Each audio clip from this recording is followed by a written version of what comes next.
le buone maniere.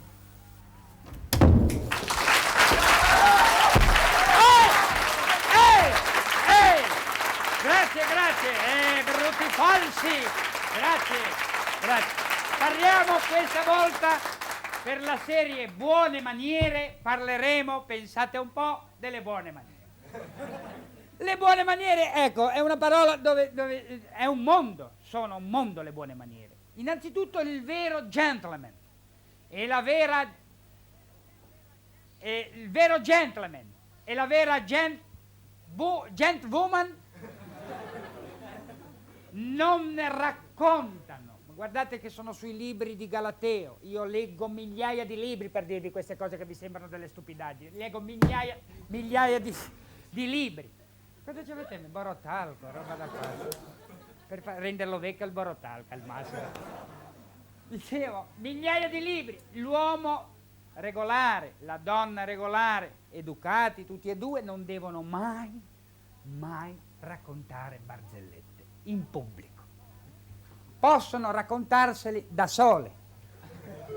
Uno si racconta una barzelletta da solo e ride. Poco perché la sa già, ma ride. In pubblico non si deve, non si deve. Perché non si deve mai soprattutto raccontare una barzelletta a tavola con gli amici dopo aver mangiato bene. C'è sempre però quello che lo racconta la barzelletta, c'è sempre. Che alla fine del passo, che hai mangiato benissimo, ti dice: senti, la sai di quello che ha vomitato? Sono io, la so, sono io. Ci sono, mai. Finché si è in tanti, uno che racconta la barzelletta lo puoi isolare, perché mentre te la racconta ti giri di là e lo molli lì. Ma se sei da solo? Se arriva questo e ti becca da solo?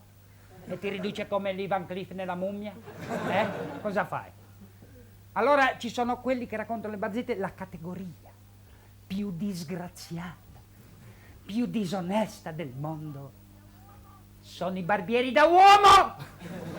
Il barbiere da uomo se ne approfitta perché tu cliente sei seduto con l'asciugamano qua e non puoi più scappare. E allora te le sussurra piano nelle orecchie. La sai quella di quello che... Parlano piano i barbieri perché sanno 2 barzellette e le devono riciclare agli stessi clienti.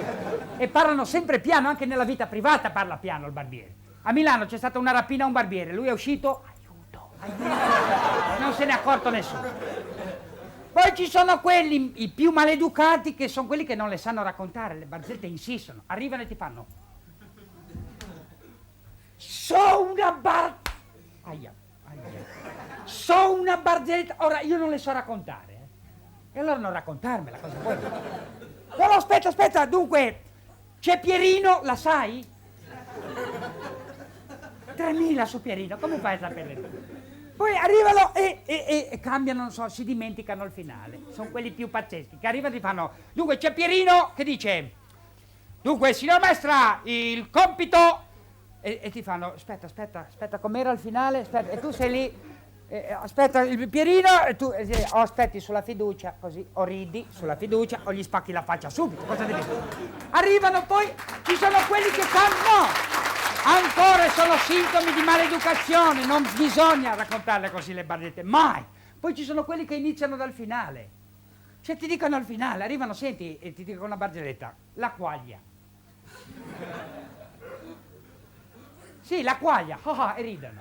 Ma cosa vuol dire la quaglia? Ah, non lo so, hanno riso tutti lì. E poi cambiano il finale, i più spietati lo cambiano senza rendersene conto al finale. Vi giuro, un fatto vero, a me è stata raccontata una barzelletta che in origine, vecchissima, era così: sai chi è in fin di vita? Il sedere. In fin di vita c'è il sedere, è stupidissimo. Arriva questo, grida, so una barzelletta, sai chi è morto? Il culo. Ma dove? Aia, un altro appuntamento.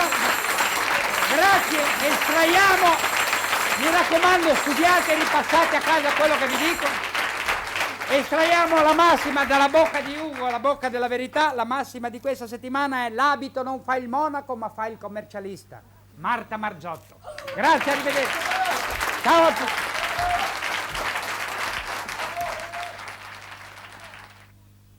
Contro questo sporco grasso ci vuole un solvente. Tergi tutto, il solvente che sgrassa e pulisce senza risciacquare. perché contiene alcol.